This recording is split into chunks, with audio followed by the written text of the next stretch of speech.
இலங்கை வானொலியில் அறிவித்தது தான் தனுஷ்கோடி அடைந்தது, தலைமன்னார் அடைந்தது என்று. அதை திருச்சி ரேடியோ மூலம் சென்னைக்கு கேட்டுதான் அங்கிருந்து எல்லாரும் வந்து பணியாற்றினார்கள். ஒன்று, மனித வாழ்க்கையில் நாம் இது போன்ற சம்பவங்களை சந்திக்கக்கூடாது.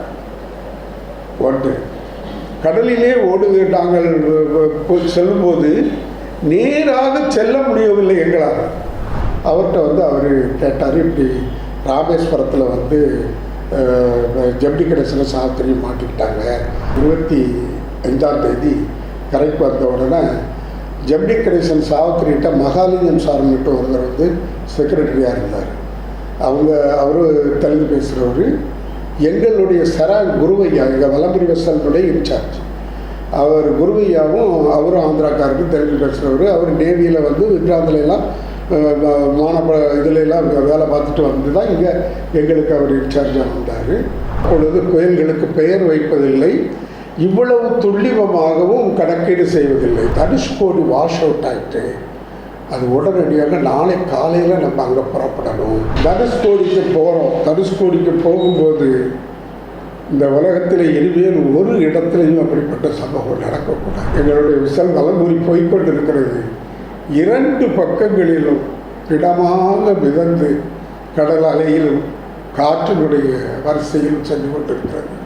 அதை பார்த்து கொண்டு நாங்கள் தனுஷ்கோடிக்கு சில மனிதர்களையும் மற்றவர்களையும் நாங்கள் இருந்தவர்களை எல்லோரையும் காப்பாற்றி கொண்டு வர முடிந்தது. ஹெலிகாப்டர்லேயே தாழ்வாக பறந்து வந்து உப்புமா மூட்டைகளும் தண்ணி கேன், பெரிய தண்ணி ட்ரம்புகளையும் வந்து ஹெலிகாப்டரிலிருந்து போட்டார்கள். ஆனால் மணலும் தண்ணியும் ஒன்று போல தண்ணியாக இருந்த காரணத்தினாலே அந்த உப்புமா பட்டணம் பலருக்கு உதவவில்லை. ஆனால் அவர் மகாலிங்க சார் இப்போவும் இருக்கிறார். அவர் இதை கேட்பார், இந்த பேட்டியை அவருக்கு நினைவு வரும். மகாலிங்க சார் சொன்னார், அவங்க 2 பேரும் பெரிய நடிகருங்க, அவங்க 2 பேரையும் தனியாக ஏற்றிட்டு வந்துட முடியுமா அப்படின்னு கேட்டார். எங்களுடைய இன்சார்ஜ் குருவையாக வந்து நேவியில் 15 வருஷம் வேலை பார்த்துட்டு வந்தவர் எங்களுக்கு இன்சார்ஜா. அவருக்கு அப்படிப்பட்ட கோபம் வந்து நான் பார்த்ததே இல்லை இதுவரை. பல கோரமான சம்பவங்களை நாங்கள் பார்க்கிறோம். அதெல்லாம் உலகத்தில் வாழ்கின்ற மனிதர்கள் நம் கண்ணால் பார்க்கக்கூடாது. பல பிரேதங்கள் அந்த தனுஷ்கோடியில் இறங்கி நடந்தால் அவர்களை நமது போலீஸ்காரர்கள் பெரிய குழி வெட்டி, அந்த ஜேசிபி அது இதெல்லாம் கிடையாது, அவர்களே பெரிய குழியை வெட்டி இப்படி கால் கரண்டையில் ஊக்கு மாதிரி போட்டு அப்படியே இழுத்து கொண்டு மக்களில் பலர் மிஞ்சவில்லை.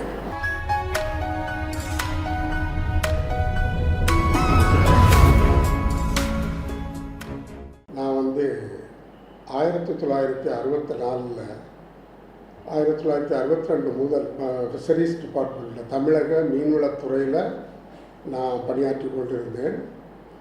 1964 நான் பணியாற்றி கொண்டிருந்த அந்த வெசல், அந்த கப்பலானது வலம்புரி என்று சொல்லக்கூடிய கப்பல், மண்டபத்தில் உள்ள கேம்புக்கு ட்ரைடாக் படிக்காக நாங்கள் சென்றிருந்தோம்.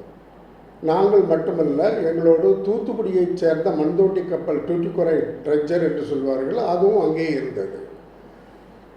அப்பொழுது டிசம்பர் மாதம் 1964 டிசம்பர் மாதம் 22ஆம் தேதி இரவு சுமார் 3 மணி அளவில் பலத்த காற்றோடு கூடிய கனத்த மழை. அந்த நேரத்துல எல்லாம் என்ன புயல், அண்ணா புயல், இத்தனை கிலோமீட்டர் வேகம், அவ்வளவு மழை பெய்யும் என்று இப்போதெல்லாம் நம்முடைய அறிவியல் வந்து 3 மணி நேரத்திற்குள் திருவள்ளூரில் கனமழை பெய்யும் என்று கூறுகிறார்கள். ஆனால் அப்பொழுது புயல்களுக்கு பெயர் வைப்பதில்லை, இவ்வளவு துல்லியமாகவும் கணக்கீடு செய்வதில்லை, அறிவியல் ரீதியாகவும் பூகோள ரீதியாகவும். அதுபோன்ற நேரத்தில் இரவு 22ஆம் தேதி இரவு 3 மணிக்கு அடித்த புயல் மறுநாள் முழுவதும் அடித்தது. மறுநாள் முழுவதும் என்றால் மறுநாள் 6 மணி வரையில், மாலை 6 மணி வரையில் கப்பல்களிலிருந்து இறங்கி கரையிலே செல்ல முடியாத அளவுக்கு பெருத்த புயல் அடித்தது. அந்த புயல் வந்து முதலில் அடித்த திசையும் திரும்ப அது மத்திய பகுதியை கடந்து திரும்ப பின்பகுதியை கடந்து செல்லும்போது அடித்த புயலும் வெவ்வேறாக இருந்தது. அந்த பின்னால் வந்த புயலினுடைய பலத்த வேகத்திலே எங்களுக்கு அருகாமையிலே கட்டப்பட்டிருந்த தென்னக ரயில்வேக்கு சொந்தமான தனுஷ்கோடியிலிருந்து தலைமன்னாருக்கு பிரயாணிகளை ஏற்றிச் செல்லக்கூடிய கப்பல் இருவின் என்ற கப்பல் தனது கயிறுகளை எல்லாத்தையும் அத்துக்கொண்டு போய் கரையிலே போய் தரை தட்டி மோடேறி விட்டது. அதுபோல் சின்ன சின்ன ஃபிஷிங் போட்டுகள் எல்லாமே கரையேறி விட்டது. நாங்கள் எங்கள் வலம்புரியையும் தூத்துக்குடி ட்ரெஜரையும் காப்பாற்றுவதற்கு மிகவும் போராடி நாங்கள் அந்த இதை காப்பாற்றினோம். ஒருவேளை அது இந்த தனுஷ்கோடி மக்களில் எஞ்சியிருப்பவர்களின் உயிரை காப்பாற்றுவதற்காக இறைவன் கொடுத்த கருணையோ என்னவோ எங்களுக்கு இப்போ சொல்ல முடியாது. அப்படி அதை காப்பாற்றிய நேரத்தில் மறுநாள் 23ஆம் தேதி மாலை நாங்கள் கப்பலில் இருந்து கரையில் இறங்கி பார்த்தால் எல்லா பக்கமும் இருள் பயம். எல்லா தப்தி கம்பங்கள் மின்சாரங்கள் எல்லாமே அணைந்து கிடக்கின்றன. எங்களுக்கு மண்டபம் கேம்பில் இருந்து அருகாமையில் தான் மண்டபம் ரயில்வே ஸ்டேஷன். அந்த ரயில்வே ஸ்டேஷனும் இருளில் மூழ்கி கிடந்தது. நாங்களும் வெளியே செல்லவில்லை. அன்று இரவு 23ஆம் தேதி அன்று இரவு ஒரு 12:30 மணிக்கு ஹெலிகாப்டரில் வந்து அவர்கள் எங்கு இறங்கினார்கள் என்பதை எங்களுக்கு சொல்ல முடியவில்லை. ஆனால் state port officer Sankuni Menon அவர்களும் ஃபிஷரிஸ் டிபார்ட்மெண்ட்டினுடைய டைரக்டர் அவர்களும் 2 பேரும் வந்து வலம்புரிக்கு வெளியே நின்று கத்துகிறார்கள். நாங்கள் வலம்புரிக்குள்ளே ஒரு நாள் முழுவதும் போராடி கொண்டிருந்த காரணத்தினாலே தூக்கம் இல்லாமல் எல்லாரும் அயர்ந்து தூங்கி கொண்டிருந்தோம். அவர்கள் கத்தினார்கள். அப்போது எந்திரித்து நாங்கள் பார்க்கும்போது ஸ்டேட் போர்ட் ஆஃபீஸர் சங்குனி மேனனும் டைரக்டர் ஃபிஷரிஸ் டிபார்ட்மெண்ட் வந்திருந்தார்கள். வந்து அவர்கள் சொன்னார்கள், உங்கள் வெசல் ரெடியாக இருக்குதா அப்படின்னு கேட்டாங்க. ஆமாம், எங்கள் வெசல் ரெடியாக இருக்குது அப்படிங்கிறத எங்களுடைய சராங் குருவையா சார் சொன்னார். அப்போ என்னன்னு கேட்கும்போது தனுஷ்கோடி வாஷ் அவுட் ஆகிட்டு அது உடனடியாக நாளை காலையில் நம்ம அங்கே புறப்படணும் அப்படின்னு சொன்னாங்க. நாங்கள் வேலைக்கு அங்கேருந்து தூத்துக்குடியிலேருந்து ஓட்டிக்கிட்டு வந்த கப்பல் தாங்கிறதுனாலையும் வேலைகள் தொடங்காத காரணத்தினாலையும் நாங்கள் உடனடியாக புறப்படுறதுக்கு தயாரானோம். தயார் நிலையில் இருக்கணும்னு சொல்லிட்டு ஸ்டேட் போர்ட் ஆஃபீஸர் இப்போ ஃபிஷரிஸ் டைரக்டரை எங்கள் வசலில் விட்டுட்டு state port officer captain Sankuni Menon அவர்கள் என்ன செய்தார்கள் என்றால் ஒரு சிறிய படகை எங்கேயோ வாடகைக்கு அமர்த்தி அவர்கள் பாம்பன் கரைக்கு சென்று விட்டார்கள். அதாவது மண்டபம் அருகிலிருந்து பாம்பன் கரைக்கு சென்று நாம் இப்பொழுது தூக்கு பாலம் என்று சொல்கிறோம் அல்லவா, பாம்பன் தூக்கு பாலம் என்று சொல்கிறோம் அல்லவா, அந்த பாலத்தை செக் செய்து அந்த பாலம் தூக்கக்கூடிய நிலைமையில் கண்டிஷனில் இருந்தால் தான் இந்த வலம்புரி வெசல் கடந்து தனுஷ்கோடிக்கு போக முடியும். ஆகையினால அவர் பாம்பனுக்கு போய் உடனே பாம்பனில் அங்கே உள்ள துறைமுக அதிகாரிகளை எல்லாம் எடுத்துக்கொண்டு உடனடியாக விடிய காலை நாங்கள் 6 மணிக்கு புறப்படுகிறோம், அதற்கு முன்னால் உங்களுக்கு தகவல் தருவோம் என்று சொன்னதுபடியே அவர் என்ன செய்தார் என்றால் அங்கே போய் காலை 6 மணிக்கே அந்த பாம்பனுடைய தூக்கு பாலத்தை அப்படி தூக்கி நிறுத்திவிட்டு அதை லாக் செய்துவிட்டு இனிமேல் இதை இறக்கவோ ஏற்றவோ கூடாது, என்னமோ ஆயிடக்கூடாது அப்படின்ட்டு சொல்லிட்டு எங்களுக்கு கொடியின் மூலம் அங்கே ஃப்ளாக் ஹாய்ஸ்ட் பண்ணி எங்களுக்கு தகவல் கொடுத்து விட்டார். வேறு தகவல் தொடர்பு வேறு எந்த தொடர்புகளும் கிடையாது. ஆகவே அந்த ஃப்ளாக் மூலம் கொடுத்தவர்கள் நாங்கள் 6 மணிக்கு கடந்து சென்றோம். 6 மணிக்கு பாம்பன் பாலத்தை கடந்து சென்று இது 24ஆம் தேதி அதிகாலை நடக்கிற விஷயம். தனுஷ்கோடிக்கு போகிறோம். தனுஷ்கோடிக்கு போகும்போது இந்த உலகத்தில் இனிமேல் ஒரு இடத்துலையும் அப்படிப்பட்ட சம்பவம் நடக்கக்கூடாது. நாங்கள் எங்களுடைய விசல் வலம்புரி போய்கொண்டிருக்கிறது. 2 பக்கங்களிலும் இடமாக மிதந்து கடல் அலையிலும் காற்றினுடைய வரிசையில் சென்று கொண்டிருக்கிறது. அதை பார்த்து கொண்டு நாங்கள் தனுஷ்கோடிக்கு சென்றோம். தனுஷ்கோடிக்கு அருகிலே செல்ல முயற்சிக்கும் போது தனுஷ்கோடியில் உள்ள பியர், அதாவது அந்த கப்பல்கள் கட்டி பிரயாணிகளை தலைமன்னாருக்கும் தலைமன்னாரிலிருந்து வருபவர்களை தனுஷ்கோடியிலும் இறக்கிவிடக்கூடிய அந்த மரப்பாலம் உடைந்து நொறுங்கி பலகைகளெல்லாம் திருவி தண்டவாளங்களெல்லாம் திருவி கிடக்கிறது. அதன் அருகில் போவதற்கு கூட பெரிய அச்சப்பட்டு எங்கள் சராங் நாம் போக முடியாது, நம்ம வலம்புரி கப்பலுக்கு ஏதாவது ஆய்விடும், நமக்கெல்லாம் ஏதோ ஆய்விடும் என்று அவர்கள் கூப்பாடு போட்டார்கள். ஆனால் அந்த நேரத்தில் எங்களுடைய டைரக்டர், ஃபிஷரிஸ் டைரக்டர் அங்கே இருந்தவரும், நான் ஒருவரை சொல்ல மறந்துவிட்டேன், அதாவது அப்போது தென்மண்டல டிஐஜியாக இருந்த SM டயஸ் அவர்களும் நமது ராம்நாடுடைய SP கோபாலகிருஷ்ணன் சார் அவர்களும் இவர்களோடு வந்திருந்தார்கள். அவர்கள் எங்கள் வெசலிலே வந்திருந்தார்கள். அப்போது அந்த அருகிலே செல்லும்பொழுது நாங்கள் அந்த பியருடைய அருகிலே செல்லும்போது, அதாவது நட்டுக்கால்களாக இருக்கின்ற பில்லர் அடித்த தூண்கள், மரத்தூண்கள் மட்டும் நிற்கிறதே தவிர வேறு எந்த பக்கத்திலும் எல்லாமே உடைந்து கிடக்கிறது. அப்போது எந்த நிலையிலே நாம் பிடிக்க முடியும் என்ற ஒரு சூழ்நிலை, யாருக்கும் தெரியாத ஒரு பதற்றமான நிலை. அந்த நிலையிலே எங்களை உடனடியாக எப்படியாவது நாம் பாலத்துக்கு போக வேண்டும், கரையிலே கூடி நிற்கிற மக்கள் கையை தூக்கி ஒரு உதவி வந்துவிட்டது என்று கூப்பாடு போட்டுக்கொண்டு மணத்திலே நிற்கிற மக்களை பார்த்து அவர்களை நாம் எப்படியாவது காப்பாற்ற வேண்டும் என்று SM டயஸ் அவர்களும் எங்களது ஃபிஷரிஸ் டைரக்டர் அவர்களும் ஊக்கப்படுத்தினார்கள் எங்களை. அப்படியே உயிருக்கு என்ன ஆனாலும் பரவாயில்லை என்று அந்த வெசலிலே இருந்த அம்ப்ரோஸ் என்ற ஒருவரும் நானும் இருவரும் கயிறை எடுத்துக்கொண்டு அந்த ஒரு தூணிலே பாய்ந்து அந்த கயிறை கட்டி எங்களுடைய வெசல் அப்படியே அதனுடைய அருகிலே ஒடுங்குவதற்கு செய்தோம். அதற்குள் Gopalakrishnan sir, SP Gopalakrishnan sir தனது மேலுடைகளை எல்லாம் கலட்டிவிட்டு தன்னுடைய அந்த கையில் உள்ள கம்பு மட்டும், வெள்ளிப்பிடி போட்டு கம்பை மட்டும் வைத்துக்கொண்டு நாங்கள் எப்படி குதித்து இறங்கினோமோ அதே போல் அவர்களும் குதித்து விட்டார்கள். குதித்து இந்த வலம்புரியில் இருந்த கயிறுகளை எடுத்து, உடைந்து கிடந்த பலகைகளை எடுத்து, நாங்கள் மூவரும் 2 கால் வைத்து அப்படி நடப்பதற்கு வசதியாக இரு பக்கமும் பலகைகளை போட்டு கட்டி கட்டி கட்டி கட்டி கொண்டு போய் கரையில் சேர்ப்பதற்கு முன்னால் மக்கள், அதாவது டைப்ரைட்டிங் மிஷின்களையும் மண்டாவையும் குண்டாவையும் பானைகளையும் தூக்கி கொண்டு அலறி கொண்டு கணவனை இழந்த பிள்ளைகளை இழந்த பெற்றோர்களுமாக கதறி அழுது கொண்டு அந்த மணல் திட்டிலே நின்றார்கள், அந்த பாலத்திற்கு அருகிலே. ஆனால் கோபாலகிருஷ்ணன் அவர்கள் அந்த போலீஸ் திறமையை காட்டியதினாலே அன்றைக்கு நாங்கள் உடனடியாக ஒரு 200-210 பேரை கொண்டு வர முடிந்தது எங்களால், உடனடியாக. அதாவது இவர் இறங்கியவுடன் அந்த கும்பல் எல்லோரும் அந்த பலகைகளிலே ஏறி ஓடி வந்து வெசலிலே குதித்து விட வேண்டும் என்று தள்ளும் உள்ளும் ஒரே பிரச்சனையுமாக இருந்தது. அவர் அந்த கையால் வைத்திருந்த கப்பல் லைன் லைன் லைன் என்று அப்படியே உடனடியாக அவ்வளோ பேரையும் லைன் பண்ணினார்.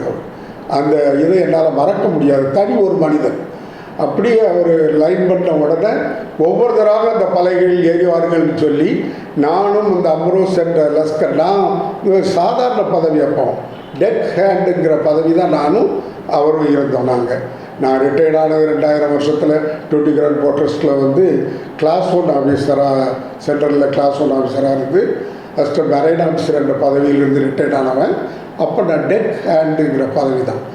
நாங்கள் இருவரும் அப்படியே நடத்தி ஒவ்வொருத்தராக கொண்டு வந்து வலம்புரியில் எந்த அளவுக்கு ஏற்ற முடியுமோ அவ்வளவு பேரை ஏற்றி அப்படியே வலம்புரி புறப்பட்டு திரும்ப அந்த பாபன் பாலத்தை கடந்து மண்டபம் கேம்புக்கு நாங்கள் சேர்ந்தோம்.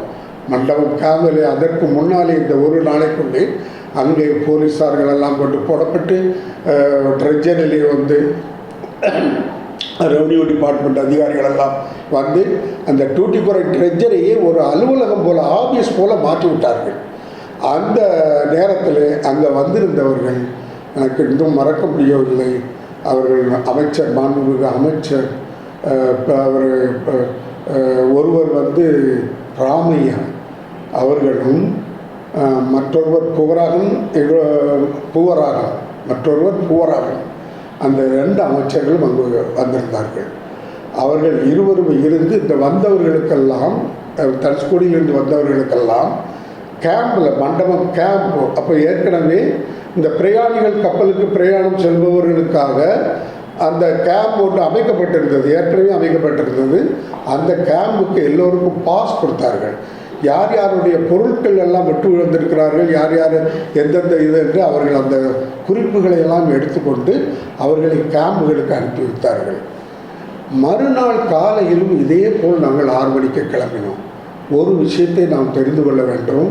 ஏனென்றால் இந்திய அரசு எத்தனையோ கப்பல் படை, எவ்வளவோ வசதிகள் இருந்தாலும் கூட உடனடியாக ஏன் உதவ முடியவில்லை என்று பலருக்கு தெரியாது. அது ஒரு கேள்வியாக இருக்கும். நமக்கு கொச்சினில் தான் நம்முடைய கப்பல் படையும் அந்த இடத்திற்கு, அந்த தனுஷ்கோடியினுடைய பால அருகிற்கு செல்லக்கூடிய தாழ்வம் குறைவான கப்பல்கள் கொச்சியிலும் விசாகப்பட்டினத்தில் மட்டும்தான் இருந்தது. கொச்சியில் இருந்து புறப்பட்டு வர வேண்டிய வெசல்கள் திருகோணாமலையை சுற்றி, இலங்கை முழுவதும் சுற்றி தனுஷ்கோடியை அடைய வேண்டும். விசாகப்பட்டினத்தில் இருந்து வருகிற கப்பல் வங்காள விரிகுடாவிலே இங்கு சேர வேண்டும். இரண்டுமே தூரம். ஆனால் 2வது நாள் மாலையே சாரதா, ஐஎன்எஸ் சாரதா என்னும் தாழ்ப்பம் குறைந்த, இப்பொழுது நாம் கரையோர காவல்படை கப்பல்கள் என்று சொல்கிறோம் அல்லவா, அது போன்ற ஒரு சிறிய கப்பல் தனுஷ்கோ அங்கு மண்டபம் கேம்புக்கு சேர்ந்து விட்டது. பாலம் திறந்த வேடிக்கை இருந்ததால் சேர்ந்து விட்டது. 3வது நாள் நாங்கள் செல்லும்போது, நாங்களும் ஐஎன்எஸ் சாரதாவும் செல்லும்போது சில மனிதர்களையும் மற்றவர்களைம் நாங்கள் இருந்தவர்களை எல்லோரையும் காப்பாற்றி கொண்டு வர முடிந்தது. இதற்கிடையே நான் சொல்ல வேண்டியது, அந்த 24ஆம் தேதி காலையில் நாங்கள் அங்கே கட்டியிருக்கும்போது ஹெலிகாப்டரிலே தாழ்வாக பறந்து உப்புமா மூட்டைகளும் தண்ணி கேன், பெரிய தண்ணி ட்ரம்புகளையும் ஹெலிகாப்டரிலிருந்து போட்டார்கள். ஆனால் மணலும் தண்ணியும் ஒன்று போல தண்ணியாக இருந்த காரணத்தினாலே அந்த உப்புமா பட்டணம் பலருக்கு உதவவில்லை. ஆனால் ரயில்வே ஸ்டேஷனுடைய பகுதியும் கஸ்டம்ஸ் கட்டிடமும், அங்கே ஒரு அந்தோணியார் கோயிலும், அது உடைந்த கோயிலும், இந்த 3 பகுதிகளிலும் விழுந்த உப்புமா மூடைகளும் தண்ணீர் ட்ரம்முகளும் எடுக்கப்பட்டு அங்குள்ள மக்களுக்கு போலீஸாரால் விநியோகம் செய்யப்பட்டது. அதனால் அந்த மக்கள் 25ஆம் தேதி 26ஆம் தேதி எல்லாம் வரையில் உயிரோடு இருந்தார்கள். இதற்கு இடையிலே பல பல கோரமான சம்பவங்களை நாங்கள் பார்க்கிறோம். அதெல்லாம் உலகத்தில் வாழ்கின்ற மனிதர்கள் நம் கண்ணால் பார்க்கக்கூடாது. பல பிரேதங்கள் அந்த தனுஷ்கோடியில் இறங்கி நடந்தால் அவர்களை நமது போலீஸ்காரர்கள் பெரிய குழி வெட்டி, அந்த ஜேசிபி அது இதெல்லாம் கிடையாது, அவர்களே பெரிய குழியை வெட்டி இப்படி கால் கரண்டையில் ஊக்கு மாதிரி போட்டு அப்படியே இழுத்து கொண்டு அப்படியே அந்த குழிகளில் தள்ளி அவர்களெல்லாம் எரித்தார்கள். அந்த நேரத்தில் நோய் பரவாதபடி பரவலாக தனுஷ்கோடி முழுவதும் ரயில்வே ஸ்டேஷனுடைய கட்டிடம், கஸ்டம்ஸ் கட்டிடம், அந்த உடைந்த அந்தோணியார் கோவில் 3க்கும் மேலே இருந்த மக்கள் தவிர மற்ற மக்கள் அனைவரும் முதல் முறை அடித்த காற்றிலே, அதாவது அது வடகிழக்கில் இருந்து அடித்த காரணத்தினாலே இந்த பக்கத்தில் இருந்து தண்ணி அந்த பக்கம் ஏறி இறங்கியதும், திரும்ப 2வது பகுதி புயலின் மத்திய பகுதி கடந்ததற்கு பின்னாலே 2வது பகுதியாக அடித்த புயல், அதாவது தென்பக்கத்தில் இருந்து அடித்து வடகிழக்கு பக்கத்தில், அதாவது வட்டார் வளைகுடா பக்கத்தில் இருந்து அடித்து பாக்சல சந்தியிலும் தள்ளிய காரணத்தினாலே மக்களில் பலர் மிஞ்சவில்லை. அந்த 25ஆம் தேதி காலையில் மகர் என்னும் ஐஎன்எஸ் மகர் என்னும் ஒரு கப்பல் புறப்பட்டு கொச்சியிலிருந்து புறப்பட்டது. அது புறப்பட்டு 25ஆம் தேதி காலையிலே சேர்ந்து விட்டது.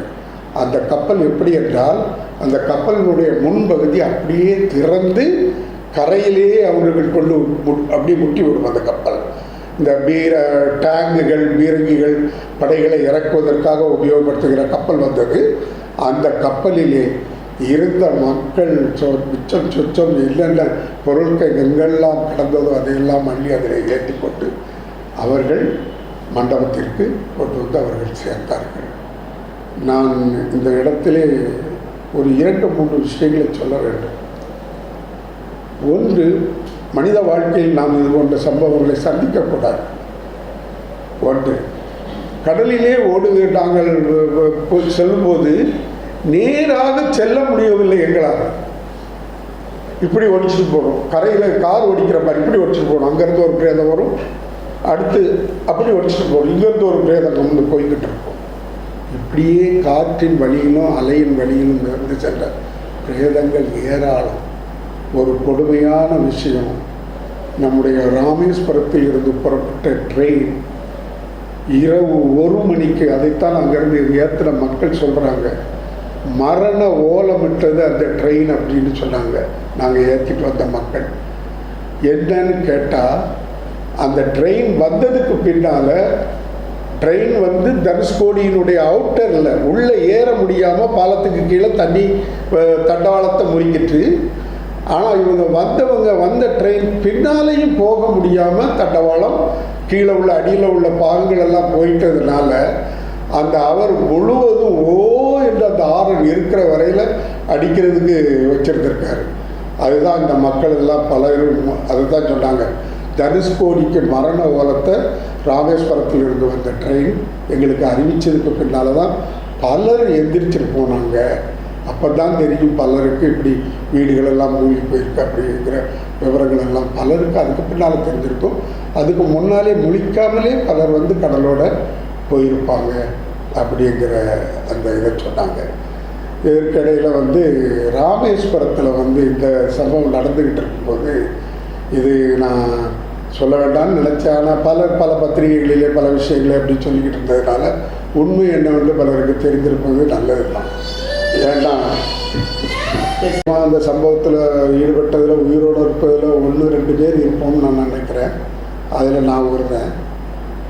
அதாவது வலம்புரி கரையில் வந்த உடனே 25ஆம் தேதி கரைக்கு வந்த உடனே ஜெமினி கணேசன் சாவித்திரிகிட்ட மகாலிங்கம் சார்ன்னுட்டு ஒருத்தர் வந்து செக்ரட்டரியாக இருந்தார். அவரு தெலுங்கு பேசுகிறவர். எங்களுடைய குருவையா, எங்கள் வலம்புரி வெசலுடைய இன்சார்ஜ் அவர் குருவையாவும், அவரும் ஆந்திராக்காருக்கு தெலுங்கு பேசுகிறவர். அவர் நேவியில் வந்து விக்ராந்திலெல்லாம் இதிலெல்லாம் வேலை பார்த்துட்டு வந்து தான் இங்கே எங்களுக்கு அவர் இன்சார்ஜாக வந்தார்.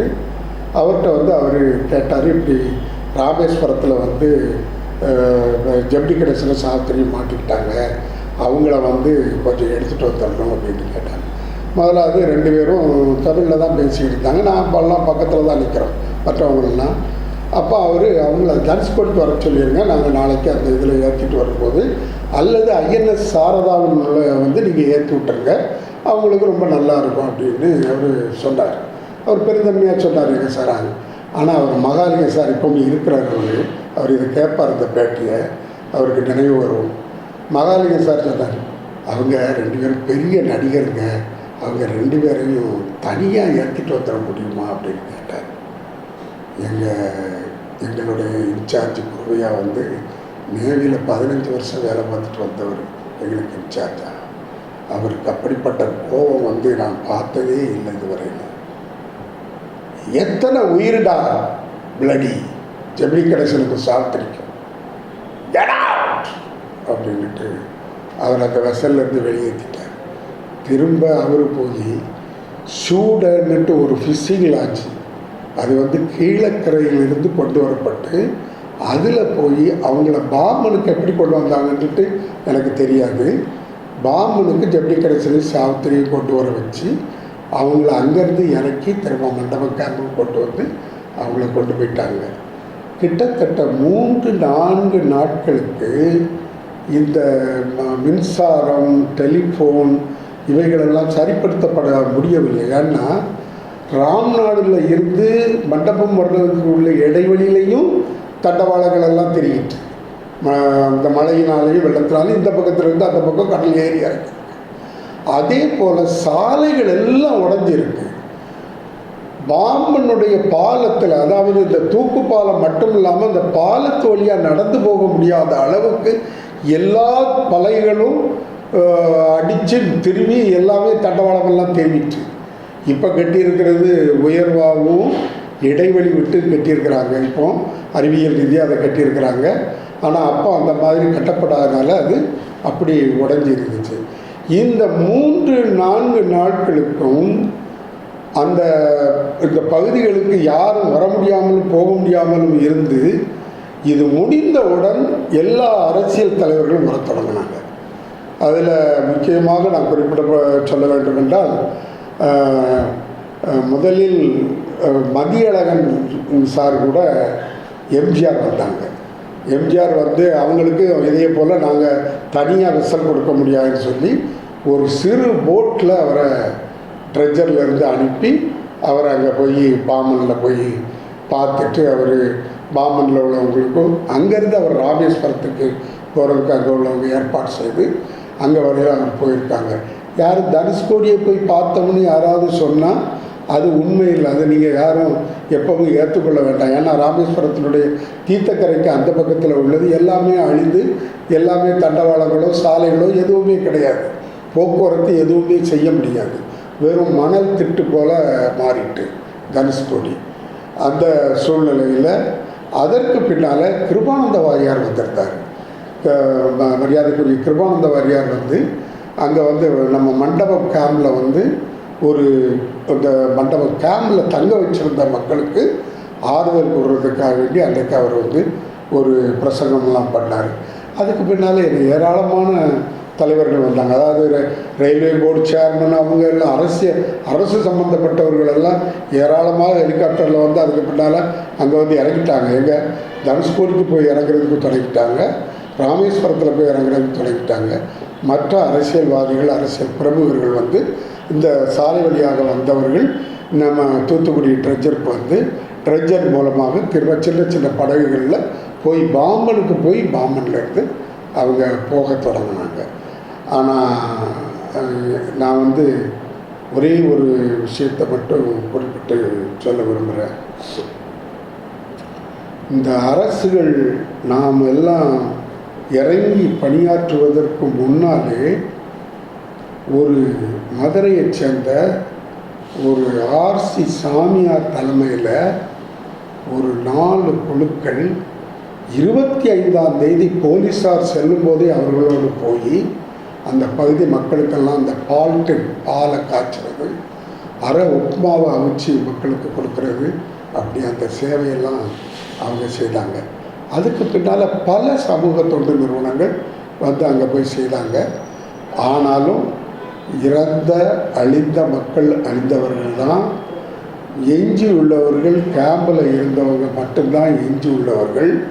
தனுஷ்கோடியில் வேறு யாரும் ஒருவர் கூட மிஞ்சவில்லை.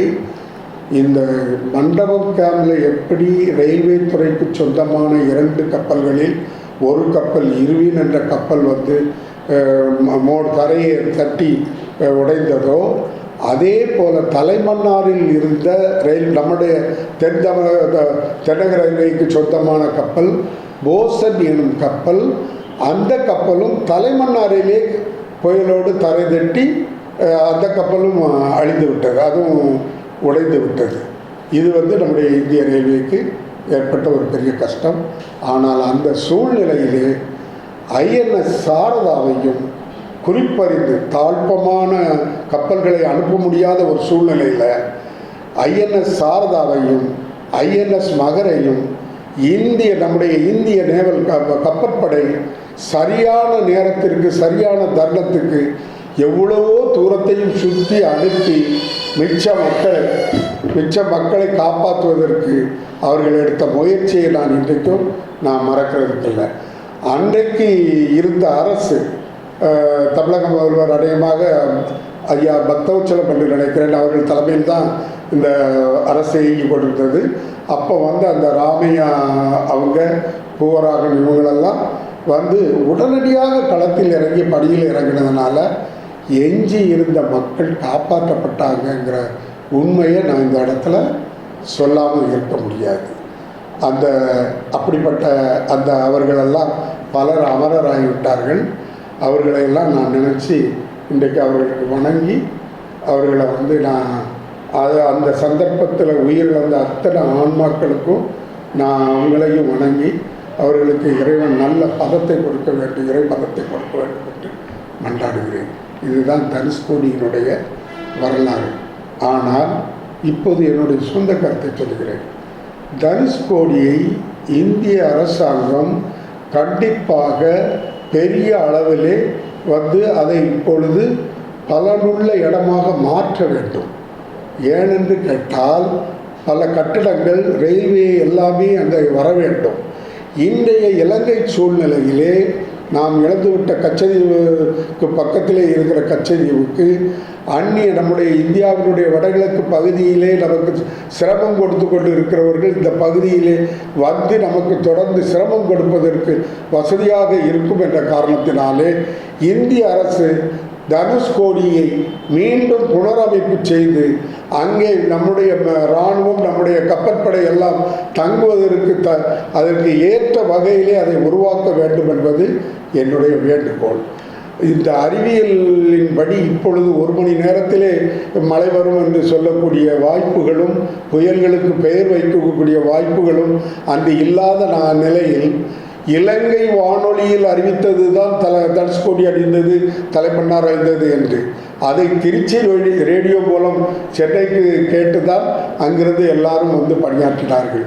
நம்முடைய இப்பொழுது விஞ்ஞானம் இன்னும் கொஞ்சம் நாம் விரிவாக்கி இந்த கடலில் பாடுபடுகின்றவர்கள், தொழில் செய்கிறவர்கள், தாழ்வான பகுதியிலே வாழ்கிறவர்களுக்கெல்லாம் அவர்களுடைய உயிர்களையும் உடைமைகளையும் காப்பாற்றும் வகையிலே நாம் நம்முடைய அரசாங்கம், தமிழக அரசாக இருந்தாலும் சரி, மத்திய அரசாக இருந்தாலும் சரி, செயல்பட வேண்டும் என்று பணிவோடு கேட்டு என்னுடைய உரையை முடித்தேன்.